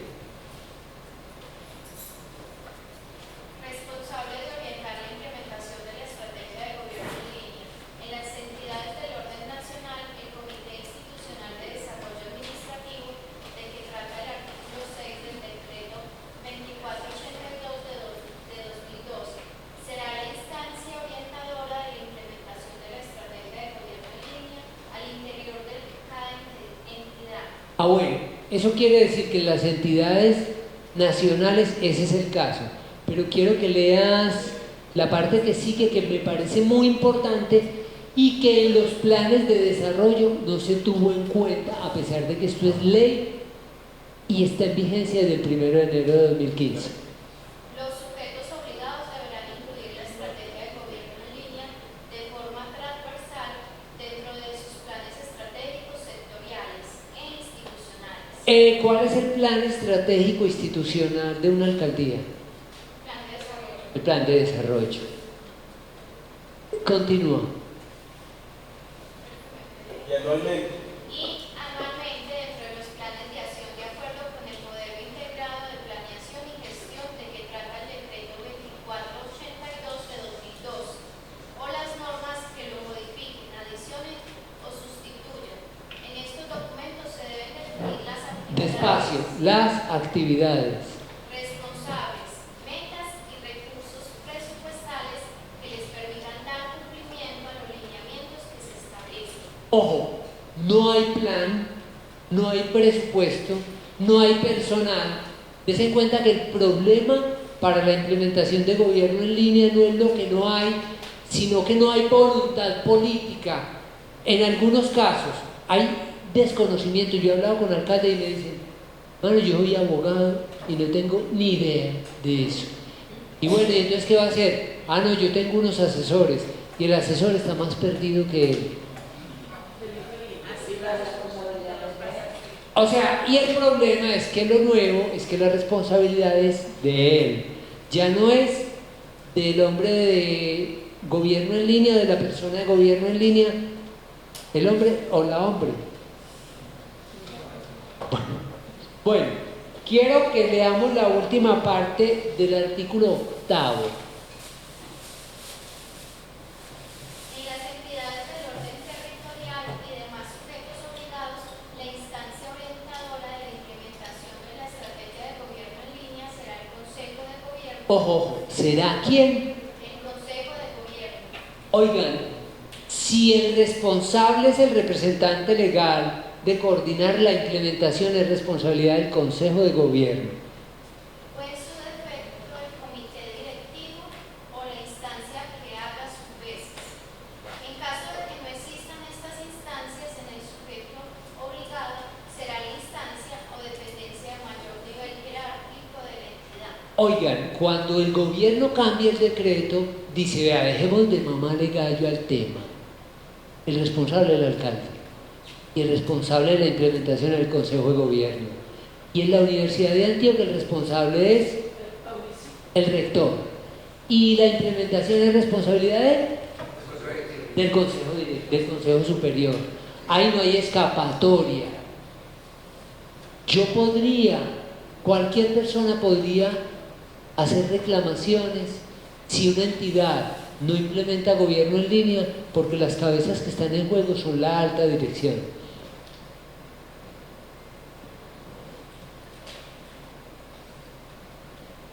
Bueno, hasta ahí está como claro el panorama. Y es que esto es una cosa de alta dirección. ¿Qué quería el gobierno resolver? Como no hay voluntad política, pongámosle la responsabilidad a ellos. O sea que aquí no hay escapatoria. Vienen los componentes. Ahora leímos el primer componente y se refería a ¿qué? ¿Qué era el primer componente? TIC para servicios. ¿Y TIC para servicios tiene que ver con qué? No, TIC para servicios tiene que ver con trámites y servicios por medios electrónicos. Arquitectura tiene que ver con todo, el dispositivo organizacional. Pero trámites y servicios tiene que ver con TIC para servicios tiene que ver con automatizar trámites, servicios, soluciona necesidades, demanda de los usuarios y empresas, calidad en el servicio, facilidad de uso y mejoramiento continuo. Lo primero que te piden es, tú no puedes prestar buenos servicios a un público que no conoces. Entonces, el primer paso, haga una caracterización de los usuarios de su entidad. Eso es un moño. Oiga, les cuento que todo el modelo de caracterización es un modelo muy parecido a los modelos que se hacen en mercadeo en el sector privado. Cómo segmentar los públicos de la entidad pública. Bajo la misma teoría de Philip Kotler. El modelo es el mismo. Es más, citan a Philip Kotler en todas partes. Philip Kotler, saben, se supone que uno de los magos del mercadeo y de los magos en todo el análisis de segmentación de públicos.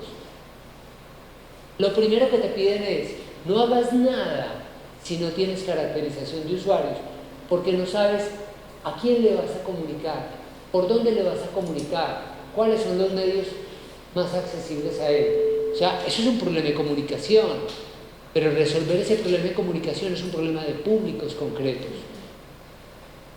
Entonces, caracteriza tus públicos desde el punto de vista geográfico, desde el punto de vista como nivel educativo, todas las variables que hay en un proceso, todas las variables que hay cuando tú estás haciendo una caracterización, una segmentación. Está la construcción de un Estado más transparente, participativo y colaborativo, involucrando a los diferentes actores en los asuntos públicos mediante el uso de las tecnologías de la información y las comunicaciones. O sea, aquí hay tres palabras claves: transparencia, participación y colaboración. Antes eran 6 componentes, ahora son 4. Cuando replantearon todo el modelo, cambió la cosa. Pero de alguna manera, lo que les decía ahora, desde la Constitución del 91 está considerada la participación como un derecho ciudadano. El Código Contencioso Administrativo lo desarrolla. Y todos los manuales de participación que hay considerados en gobierno en línea, como son los manuales de estrategia de participación por medios electrónicos en el Estado colombiano, que son varios textos, en ellos está planteado que el Estado tiene la obligación de hacer ejercicios de participación presencial y de participación virtual. Los procesos de participación presencial, porque muchas entidades no los han querido abordar, porque es que es distinto cuando yo soy líder y yo tengo poderes plenos para tomar las decisiones, a cuando hay que desarrollar herramientas para liderar la participación ciudadana. Eso es otro moño. O sea, es distinto cuando tú reúnas a la ciudadanía y tienes dentro de tu público representantes de las BACRIM, de los paracos, de los guerrillos y de la sociedad civil en general, donde hay intereses de partidos. Ese es un ejercicio de alta complejidad. Yo tuve la oportunidad de hacer una capacitación para los dinamizadores de presupuesto participativo de la alcaldía de Medellín el año antepasado. Y el taller era sobre metodología para hacer reuniones productivas de presupuesto participativo. O sea, no esas reuniones interminables donde uno termina mamado, todo el mundo se va y los últimos que se quedan toman las decisiones. Aquí la idea es una metodología que yo desarrollé o que consolidé para el sector privado, porque en realidad lo hice fue para el sector privado, asesorando empresas del sector privado, y lo que hice fue adaptar el modelo para el sector público. Hasta para la última cena hay una regla: para que una reunión sea eficaz tiene que ser planeada. Los gringos dicen que el 60% del éxito de una reunión depende de la planeación de ella. Yo no diría que el 60%, yo le bajaría el porcentaje, pero eso pesa. Pero hasta Jesús, cuando iba a hacer la última cena, le dijo a 2 de sus discípulos, dijo: ¿sabe qué? Vayan a un sitio en donde encuentren a un tipo que tiene un agua al hombro, sigan a ese señor y vayan y díganle que su maestro les pidió que planeen la reunión, que revisen el videobeam, que miren el portátil, que ojo, que el micrófono esté bien. Hasta en la Biblia dice que el hombre planeó. El tipo no dijo a última hora: es que pelados, ¿dónde nos vamos a ver ahora? Para lavar los pies, ¿dónde? No. ¿Vos qué pensás? Allí, enseguida, no. Él dijo: no, esa vaina, planéelo todo, con tiempo. O sea, si yo quiero una reunión eficaz, se supone que tengo que planearla. La palabra reunión está asociada a comunicación. Reunión significa renovar la unión, y el fondo de la comunicación es la palabra comunis, comunión. Mi cometido no se logra si una reunión no es capaz de renovar la unión. Como no sabemos hacer reuniones, la gente les tiene pavor porque son totalmente improductivas, totalmente inútiles, no se administra el tiempo, no hay una metodología adecuada, y eso es un perder de tiempo. Los dinamizadores me dijeron: sí, queremos verlo dirigiendo una reunión, y sí, ¿verdad? ¿Cómo así? Y dijeron: sí, queremos que dirija una reunión en una comuna. Y la tarea fue esa: dirija una reunión en una comuna, tal cual lo hicimos. Lo que quiero decir es que somos muy informales con cosas que son muy delicadas. Hacer una reunión eficaz implica cierto rigor, orden, planeación. Ese señor que tenemos tan bien entrenado de allá, con el tipo hubo que hacer previsiones. Además, el tipo es buen tipo, y es un tipo inteligente, ¿cierto? Es historiador. Es historiador. Bueno, lo que les quiero decir es que todo lo que tiene que ver con gobierno abierto implica aprender a liderar la participación, y eso no se mueve solo.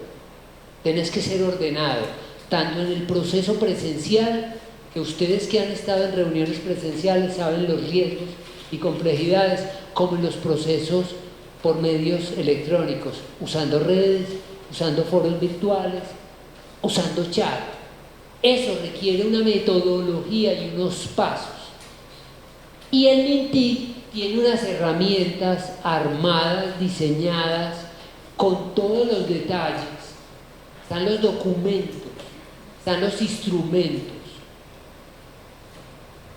TIC para gobierno abierto. TIC para gobierno abierto es este: transparencia, participación, colaboración, todo el proceso basado en tecnologías. Les muestro un videito, no, saltamos y avanzamos para que nos rinda el tiempo.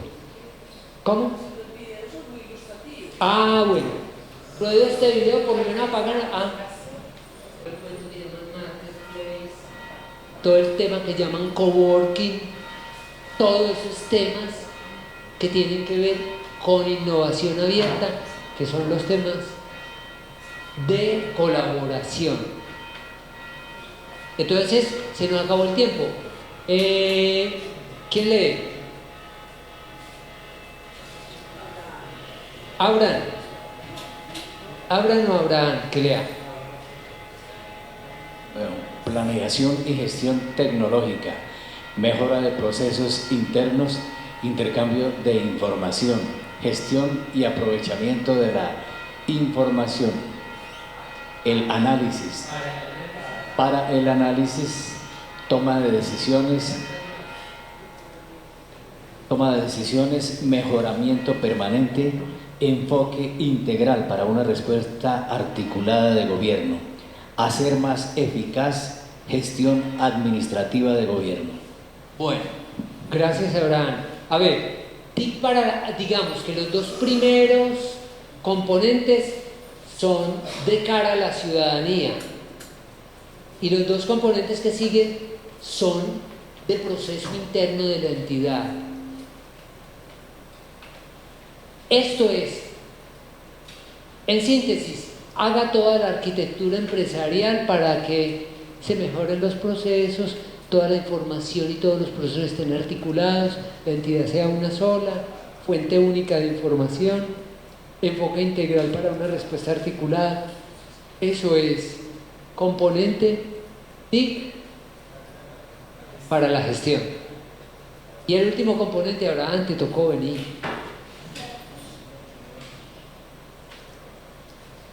Acciones transversales. Seguridad. Seguridad y privacidad de la información. Acciones transversales a los demás componentes, tendientes a proteger la información, los sistemas de información de acceso, uso, divulgación, interrupción o destrucción no autorizada. Eso. Gracias, Abraham. Aplausos para Abraham. A ver, lo que les quiero decir es, de alguna manera cada componente atraviesa toda la entidad. Tenemos que tener montada toda la entidad para automatizar servicios, gestión y trámites. La tenemos que automatizar toda, esa es la visión. Tenemos que montar todo el dispositivo institucional para que la entidad funcione bajo la política de gobierno abierto. Tenemos que tener todo un sistema transversal de arquitectura de información para que la entidad sea articulada y eficiente. Y tenemos que tener todo un sistema transversal de seguridad de la información. Si ustedes me dicen, ¿qué es gobierno en línea? Digamos que los componentes son esos. Lo que pasa es que después nos tendríamos que meter, cada componente tiene unos logros, unos criterios, unos subcriterios, unos lineamientos. O sea, esto tiene una serie de capas desde las cuales uno empieza a ver la organización. Pero quiero saber si por lo menos les doy una imagen de qué es lo que ha implicado en gobierno en línea para nuestra próxima sesión, meternos a un componente que es muy crítico, que es el de TIC para gobierno abierto, que es un componente fundamental, que es el que voy a lograr desglosar porque el tiempo no nos da, pero ese componente nos permite visualizar cosas muy claves y sobre todo ese componente está centrado en la relación de la ciudadanía con las entidades públicas. Quiero saber si hasta ahí hay una imagen, por lo menos de conjunto de lo que está involucrado en gobierno en línea. Bueno, quiero preguntas, observaciones, objeciones para que cerremos la sesión de hoy. Este es el manual de gobierno en línea, pero hay dos manuales anteriores. Ah, bueno. ¿Esos ya no tienen en cuenta para cumplimiento o eso no es? Esos manuales ya no existen para la ley. El último manual, que era el 3.1. Ah, bueno, el manual 3.1 hacía parte, te voy a decir de qué, del decreto anterior, y el decreto anterior era el 2693, y no eran 4 componentes sino 6, y había un manual que era el 3.0 y después el 3.1. Ese manual ya no está vigente, ya lo que está vigente es este manual. Bajo el anterior modelo, la idea era pasar de una entidad que era analógica, donde todo era presencial físico, donde la entidad, cada área era un mundo aparte, y donde la entidad funcionaba a puerta cerrada, y cada componente, que son esos componentes que hay ahí, era como una inyección para crear una nueva dinámica en la entidad pública. Pero el último decreto dice, no, aquí no se trata de hacerle reformitas a la entidad pública. Hagamos una transformación de fondo bajo un modelo organizacional que está basado en el concepto de arquitectura empresarial. Por eso les digo que incluso el concepto de arquitectura de la información que usan para los sitios web y todo ese concepto de arquitectura es un concepto que se derivó de esta teoría, que es una teoría que implantaron los gringos hace 20 años y que nosotros apenas vamos a implantar. De hecho, el modelo de arquitectura empresarial ha tenido cambios. Ha cambiado, el concepto se ha ido transformando. Pero hasta ahí respondí tu pregunta. Las calificaciones que tienen las entidades en el índice de gobierno abierto que califica la Procuraduría se basa en la última calificación de 2014-2015, fue entregado el año pasado y lo que calificaba era la gestión hasta el 2014. La gestión de 2015 apenas la van a entregar, porque gobierno en línea lo califica la Procuraduría y lo califica MINTIC. La Procuraduría lo califica a través de una vaina que se llama el Índice de Gobierno Abierto, que se llama IGA, Índice de Gobierno Abierto. Y MINTIC califica una vaina que se llama el Índice GEL. El Índice GEL se basa en una autoevaluación que hace la entidad, pero MINTIC el año pasado, a finales del año pasado, llegó y dijo, bueno, ustedes se calificaron muy bonito, las entidades, las alcaldías tales y tales y tales, y la gobernación de Antioquia me entregan las evidencias de esa calificación. O sea, díganse mentiras que yo les voy a pedir las evidencias. Entonces hay entidades que habían dicho, ¿tiene plan y estrategia de participación? Sí, y no lo tenían. ¿Hicieron ejercicios de participación ciudadana? Sí, y no lo habían hecho. Eso tiene implicaciones legales. Esas calificaciones también han llegado a entidades públicas que no son alcaldías, por ejemplo, porque yo sé que las alcaldías ya les están haciendo seguimiento de calificación, pero las entidades públicas descentralizadas, no han llegado al seguimiento. Al parecer, el Ministerio y la Procuraduría están como tratando de consolidar primero a las entidades madre, que serían los ministerios en el orden nacional, las direcciones, después las entes territoriales, gobernaciones, alcaldías. ¿En qué momento ellos le vayan a hacer el seguimiento ya o le pidan cuentas y evidencias a las entidades descentralizadas? No sé. Es más, puede que hayan hecho algún reporte, pero yo no lo conozco.